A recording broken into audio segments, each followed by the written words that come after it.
The next person we have here today is Jim, and he has a very interesting presentation about what is a Lapidarist. And Jim, I'm really hoping I'm saying that correctly. I'm sure you'll correct me if I'm wrong. Welcome, everyone. Yes, Lapidarist is the pronunciation that I've become accustomed to. And we all know that a woodworker works with wood, iron worker works with iron, and so on and so forth. But a rock worker is called a Lapidarist, and it's because it was held as the highest level of secret art right up until about the 1600s. People like Merlin the magician was the Lapidarist in the kingdom. He made the king's gemstones. He probably even brokered their purchasing.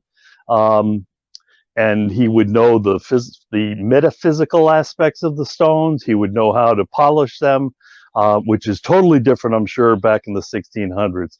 But the greatest secret back then was in the world of painting. The pigments for color, blue, red, yellow, the primary colors, were tightly controlled by the Italian government, which means the Pope and the governments and the mob, probably all together in cahoots. And lapis, the most beautiful blues used for Mother Mary's robes in the chapels, came from the stone lapis, and that was garnered in Afghanistan, and that's why it's called the lapidary arts. It actually has to do with that beautiful color blue that comes from the stone lapis. So that's your little tidbit. I'm here to just give you a quick overview within my shop of some of the components.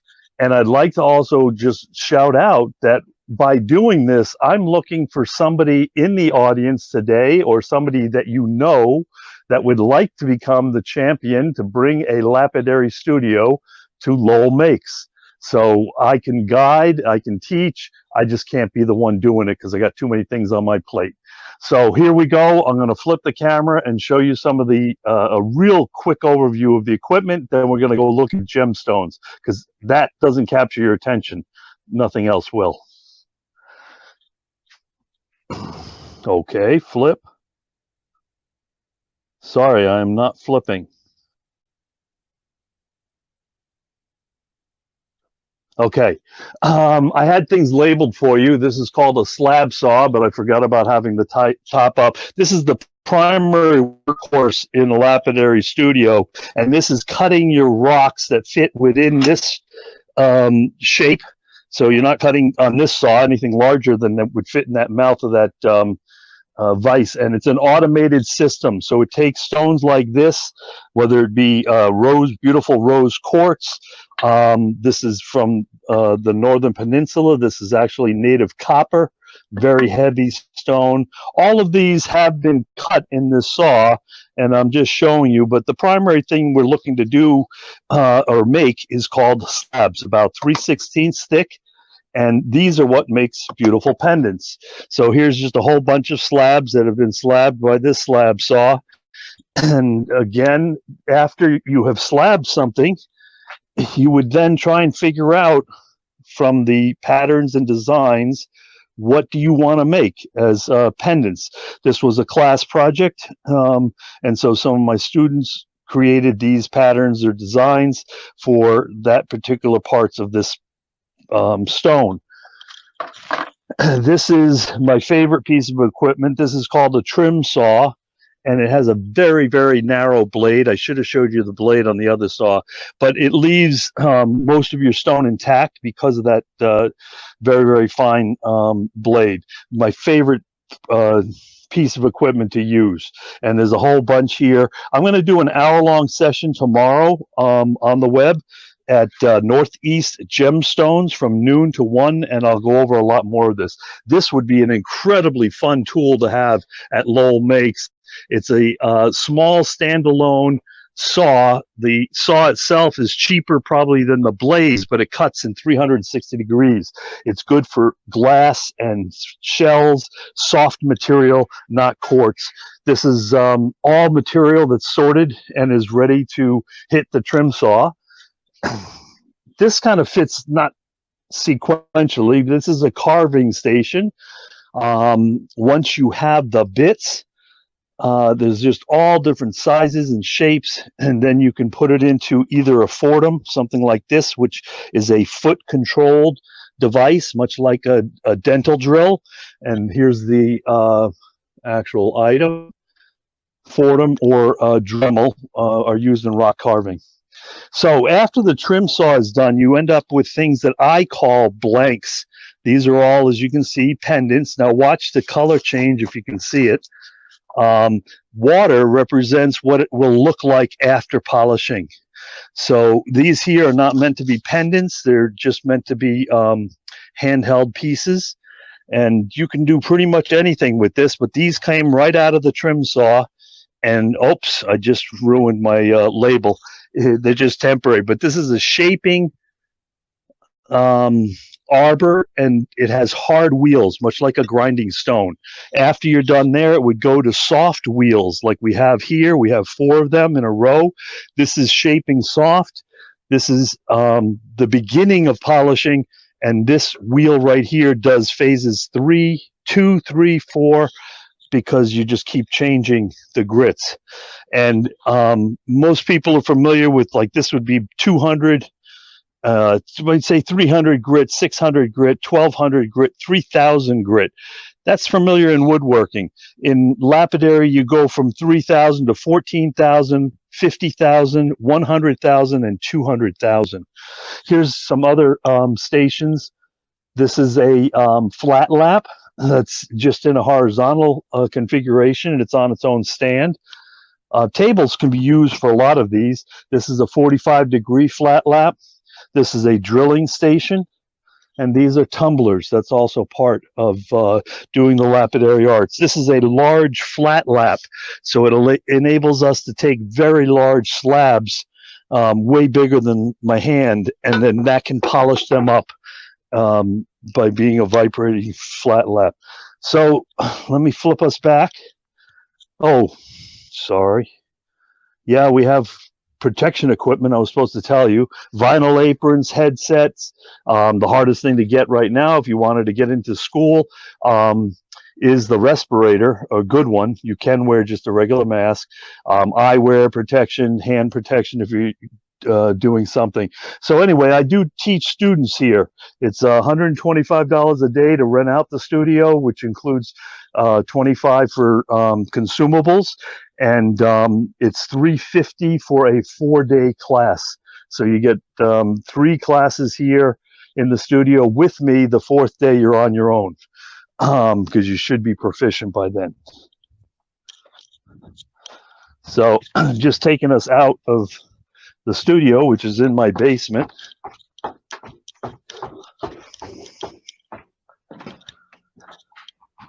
Oops, I'm sorry, I put my hand in front of the camera. So here comes the gemstone portion. So just to educate you a little bit, this gemstone here is absolutely gorgeous. That's called gem silica. It's the most expensive of all quartz, and it comes out of a stone like this. So if you look at this stone and you're saying to yourself, how the heck am I going to find that in there?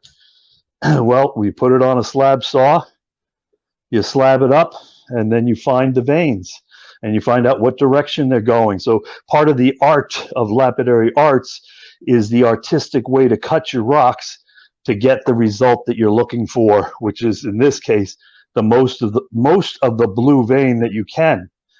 The slab saw is thick. It's about half the thickness of this particular little slab.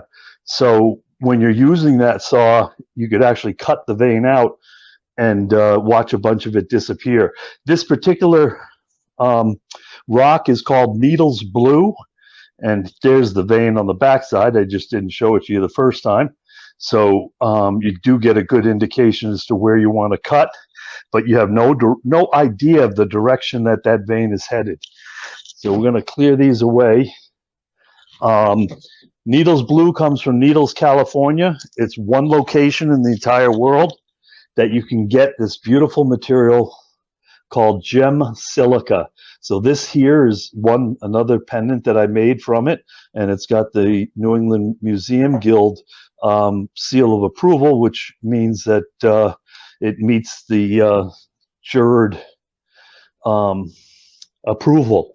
These here are gem silica from Indonesia, and so you see it in this ring here, and this ring as well. This pendant here, everything right here on my table. These are all petrified items. So we've got petrified coral there. This here is the mastodon tooth enamel, comes from Martha's Vineyard, but it turns out the mastodon tooth itself polishes up really, really nice. If you can see the surface there, it's got a high polish, so we would say that material takes a polish well. This is a his and her pendant set. This here is actually petrified swamp. No, it's petrified algae in these little clusters called Campbellea jasper. This is petrified swamp bog from Nevada. It's called Gary Green, and it only comes from Nevada. Gary Green happened to be the person that found it.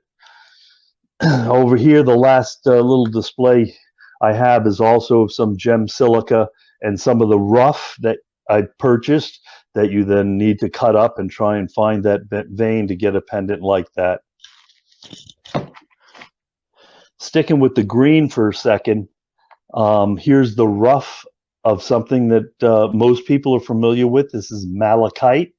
This particular piece here wouldn't be quite interesting. It may be a leftover, and the piece was already taken out. But this would be malachite and azurite. Oops, in this box, and the blues and the greens. These are your copper-bearing minerals. Are very well. People love them.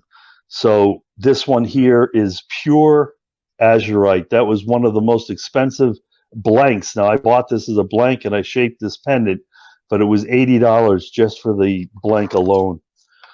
So again, some of this material can be very expensive. If you don't have it or if you can't go find it in the local mines, well, then you can buy it. Let's look at some other things. Let me come back to just what is the lapidary arts, okay? It's very broad. It includes at its core the cutting, shaping, and polishing of stones into gemstones of value. So, but it also includes rock tumbling. It includes the metaphysical sides of things. It includes making paint pigments. There's just so much. Anything that you do to give a rock some love. This one here is one that came from Idaho, but you can find this locally. And the notes that came along with it said that it can be soaked in iron out multiple times, and these will turn into beautiful black nodules instead of the iron-coated nodules we're seeing here, known as hematite. This here looks just like an ordinary stone, and pretty much it is. Came out of a friend's driveway. Now it's a big stone. He had this is the underlayment to the driveway, but I saw this pattern and I polished this side here to bring out that pattern. It's quartz in there, but just came out to be a beautiful display stone and a great example of what can be done. Here's another idea of lapidary arts. Just say you went and you found this piece of this little crystal cavity. Well, you just cut the bottom off, put some feet on it, and you're a lapidarist. You've got something that can stand up on its own and highlight that beautiful quartz cavity that's in there. Sorry, maybe I should turn the lights on here. We had a lot of daylight here earlier. This here's another piece of quartz, and that was cut on the bottom, and it wasn't polished because it wasn't nice enough material worthy of polishing, so it just has a coating on it, a wet coating. And there's some really good reasons to do wet coating I'll tell you about in a minute. So I'm doing good on time. All right, here's an example of a slab. And again, your thoughts and ideas as the lapidarist would be, okay, what do I do with this to get the best possible pendant out of it. And you see this line right here that nature made for you. That's a perfect cut line. And there's another one going right up here. So you could get one beautiful pendant out of this, and you could have another one here, or you could put the two side by side and get something like this that I made. So again, you see that pattern kind of gets diminished within a short distance. So part of learning the process of cutting these gemstones out is learning all the ways that Mother Nature can move around on you. Here's one. People love this one. Let me see if I'm holding it right. Anybody catch a face in there? Perhaps that of a lion. So I see a beautiful cut, just cutting this out, leaving the dark spot for a mane, and that's going to be a dynamite little pendant. This is what some rough that you purchase. Actually, it doesn't look this good. When I purchased this, it was full of the iron coating like this, so it did go through iron out multiple times, but this is the end cut, and here's the slab that came of it. This has an optical effect. This is called hawk's eye, and if anybody sees it and you think it's familiar, you might know tiger's eye better than hawk's eye. Tiger's eye is always typically brown and red and gold, and also has that beautiful optical effect of reflecting the light like that. So you're learning how to cut this to best position it. This here would never be meant to be a pendant this big. Again, it was just a study stone, and it was one of the not so nice pieces that I did. But an interesting thing to note is this next particular stone here is called petershite, and petershite just happens to be tiger's eye and hawk's eye together, and it only comes from two localities in the world, South Africa and China, and it has beautiful play of light and colors, and it's one of my favorite materials, and it comes in this dark blue. You can see this was again very plain on the back, but spectacular on the front. There's another gemstone, Lapidarist. It's a feldspar that has a flash of color again, and hopefully you're picking that up, and hopefully those lights are helping. Every mineral right now on this table, all the way over here and up here, they all have optical properties. And what are optical properties? Is one of the things I like most about minerals is seeing and learning about their optical properties. And in this case, I'd almost want to turn that light out, but here we go. We've got a little LED light built into the wood, and this is from the Red Embers mine here in Massachusetts.